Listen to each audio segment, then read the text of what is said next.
আসসালামু আলাইকুম। সর্বশেষ আন্তর্জাতিক সংবাদে সবাইকে স্বাগতম। আপনাদের সাথে আছে আমি রাহাত হোসেন। প্রথমেই জানিয়ে দিব আমাদের হাতে থাকা সর্বশেষ আপডেটগুলো। ফিলিস্তিনের প্রতি বিশ্বাসঘাতকদের সঙ্গে যুক্ত হলো মরক্কো, ইরানের নিন্দা। ভারতীয় মহাসাগরে ১২০টি যুদ্ধজাহাজ মোতায়েন। নিষেধাজ্ঞা দিলে ইউরোপ, আমেরিকা সবাই ক্ষতিগ্রস্ত হবে বললেন এরদোগান। শুধু ইরান নয়, মধ্যপ্রাচ্যকে অশান্ত করছে ইসরায়েলও বললেন রাশিয়া। মরক্কো ইসরায়েল সম্পর্ক প্রতিষ্ঠার নিন্দা করল হিজবুল্লাহ। সর্বশেষ জানিয়ে দিব নিজ দেশেও বর্ণবাদের প্রাচীর ইহুদিবাদী ইসরায়েলের বললেন সৌদি যুবরাজ। প্রিয় দর্শক, এতক্ষণ শুনছিলেন সংবাদ শিরোনাম, এখন বিস্তারিত।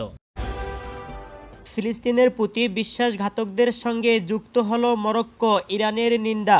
মরক্কো ইহুদিবাদী ইসরায়েলের সঙ্গে সম্পর্ক স্বাভাবিক করার ঘোষণা দিয়ে ফিলিস্তিনি জাতির সঙ্গে বিশ্বাসঘাতকতা করেছে বলে মন্তব্য করেছে ইরান। ইরানের পার্লামেন্ট স্পিকারের আন্তর্জাতিক বিষয়ক বিশেষ সহকারী ও সাবেক উপপররাষ্ট্রমন্ত্রী হোসেইন আমির আবদুল্লাহিয়ান গতকাল এক টুইটার বার্তায় এ মন্তব্য করেন। তিনি তার বার্তায় লিখেছেন, অবৈধ ও কুদস দখলদার ইসরায়েলের সঙ্গে সম্পর্ক স্বাভাবিককরণের ঘোষণা দিয়েছে মরক্কো। ফিলিস্তিনি জাতির পিঠে ছুরির আঘাত করেছে। আমির আবদুল্লাহ বলেছেন, আরব বিশ্বের কিছু শাসক হয়তো মুহাম্মদ সাল্লাল্লাহু আলাইহি ওয়াসাল্লামের ইসলাম থেকে দূরে সরে গেছে, কিন্তু এরপরও তাদের কিছুটা হলো আরব জাতীয়তাবাদী চেতনা ও আরব আত্মসমর্পণ বোধ থাকা উচিত ছিল। আরব দেশগুলোর একের পর এক বিশ্বাসঘাতকতা সত্ত্বেও ইসরায়েলের পতন অসম্ভাব্য এবং ভবিষ্যৎ মধ্যপ্রাচ্যে ইহুদিবাদীদের কোনো স্থান থাকবে না। মার্কিন প্রেসিডেন্ট ডোনাল্ড ট্রাম্প শুক্রবার ঘোষণা করেন, পশ্চিম আফ্রিকার মুসলিম দেশ মরক্কো ইসরায়েলের সঙ্গে সম্পর্ক স্বাভাবিক করতে সম্মত হয়েছে। এছাড়া ট্রাম্পের জামাতা ও উপদেষ্টা জ্যারেড কুরশান একই দিন ঘোষণা করেছেন, ইসরায়েলের সঙ্গে সৌদি আরবের সম্পর্ক স্বাভাবিক করার বিষয়টিও এখন সময়ের ব্যাপার মাত্র। ভারতীয় মহাসাগরে ১২০টি যুদ্ধজাহাজ মোতায়েন। দীর্ঘদিন ধরেই এশিয়ার বিস্তীর্ণ এলাকায় নিজের প্রভাব প্রতিপত্তি বাড়ানোর চেষ্টা করছে চীন। আগে বিষয়টির প্রতি সেভাবে নজর না দিলেও এখন তাদের মোকাবেলা করার জন্য বিভিন্ন প্রস্তুতি নিচ্ছে ভারত ও তার সহযোগী দেশগুলো। শুক্রবার তার অংশ হিসাবে ভারত মহাসাগরে ১২০টির বেশি যুদ্ধজাহাজ মোতায়েন করা হয়েছে বলে উল্লেখ করেছে চিফ অফ ডিফেন্সের staff Bipin Rawat. Global dialogue security সামিটে ভাষণ দিতে গিয়ে এ প্রসঙ্গে তিনি বলেন, এই অঞ্চলের বেসামরিক দেশই অর্থনৈতিক স্বার্থ যোগাযোগ ব্যবস্থা আরও উন্নত করতে চাইছে। তৈরি করা হচ্ছে বিভিন্ন পরিকাঠামো। ভৌগোলিক অবস্থানের সুযোগ নিয়ে প্রায় সব দেশই নিজেদের উন্নয়নের স্বার্থে একে অপরের ওপর প্রভাব বিস্তার করতে চাইছে।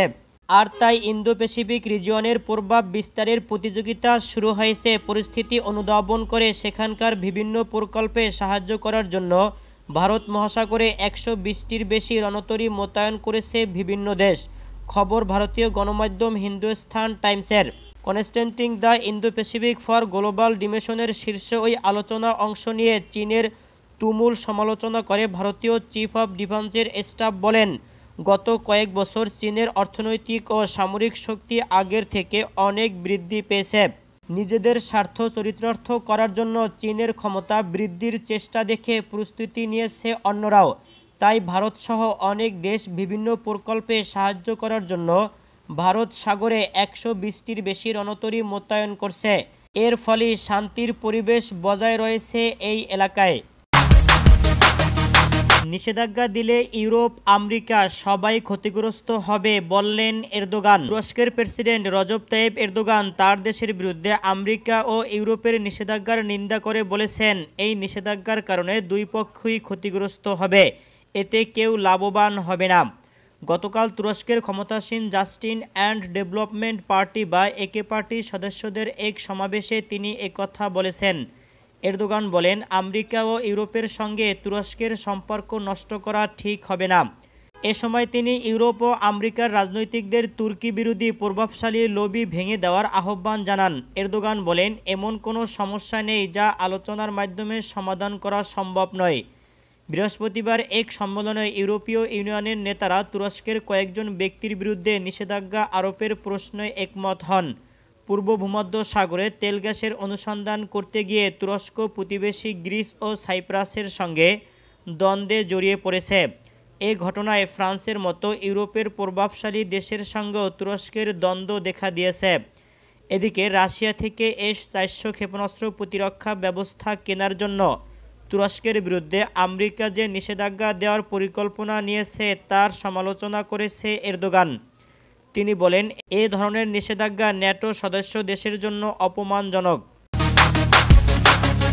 শুধু ইরান নয়, মধ্যপ্রাচ্যকে অশান্ত করছে ইসরায়েলও, বললেন রাশিয়া।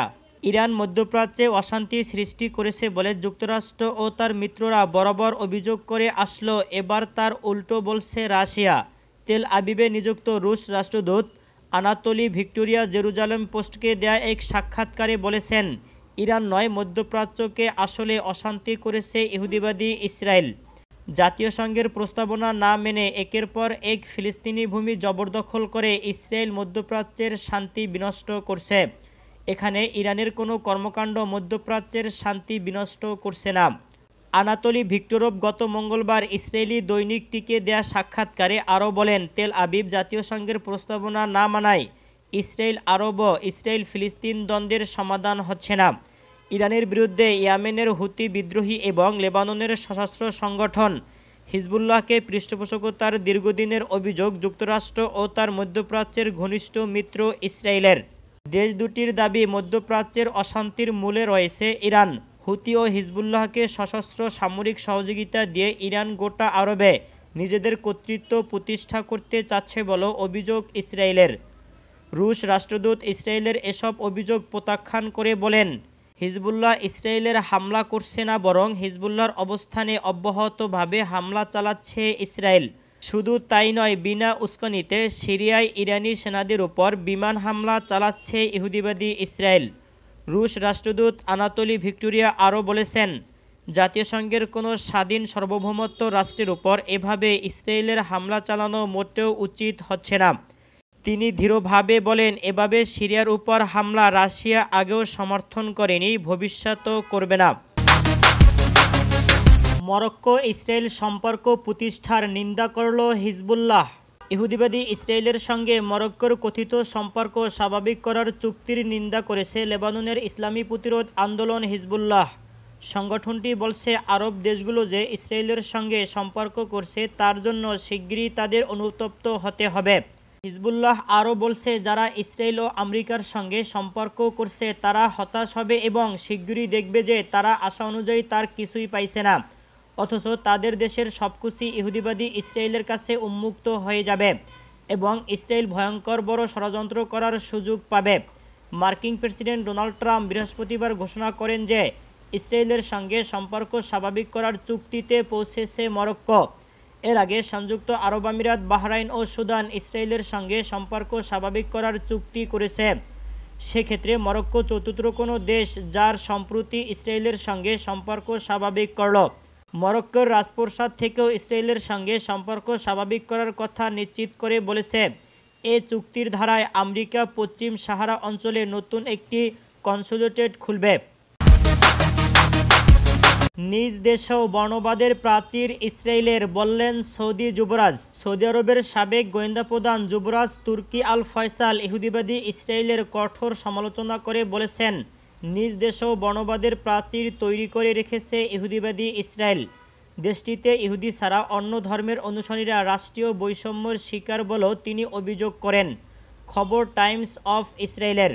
সম্প্রতি বাহরাইন সম্মেলনে ইসরায়েলের পররাষ্ট্রমন্ত্রী গাবি আশকেনেজিয়ার সামনে ইহুদিবাদী দেশটির সমালোচনা করে সৌদি এ যুবরাজ। ইসরায়েলকে সাম্রাজ্যবাদী, দখলদার ও স্বঘোষিত ইহুদি রাষ্ট্র উল্লেখ করে যুবরাজ তুর্কি ফয়সাল বলেন, গোটা ফিলিস্তিনিকে তারা এখন একটি কারাগারে পরিণত করেছে। একের পর এক ফিলিস্তিনি ভূমি দখল করে তারা অবৈধ ইহুদি বসতি নির্মাণ করছে। পশ্চিম তীর ও জেরুজালেমের ফিলিস্তিনিদের বাড়িঘর গুঁড়িয়ে দিচ্ছে। প্রতিবাদ করলেই গুলি করে ফিলিস্তিনিদের হত্যা করছে। তাদের অত্যাচার থেকে রেহাই পাচ্ছে না নারী, শিশু এবং বৃদ্ধরাও। এমনকি ইসরায়েলি আরব দেশও দেশটির বর্ণবৈষম্যের শিকার হচ্ছে বলে তিনি ইহুদিবাদী দেশটির কঠোর সমালোচনা করেন। মিশর, জর্ডানের পর সম্প্রতি বাহরাইন, আমিরাত এবং মরক্কো ইসরায়েলকে স্বীকৃতি দেয়। স্বীকৃতি দিতে ইহুদিবাদী দেশটি চাপে রেখেছে সৌদি আরব এবং পাকিস্তানকেও।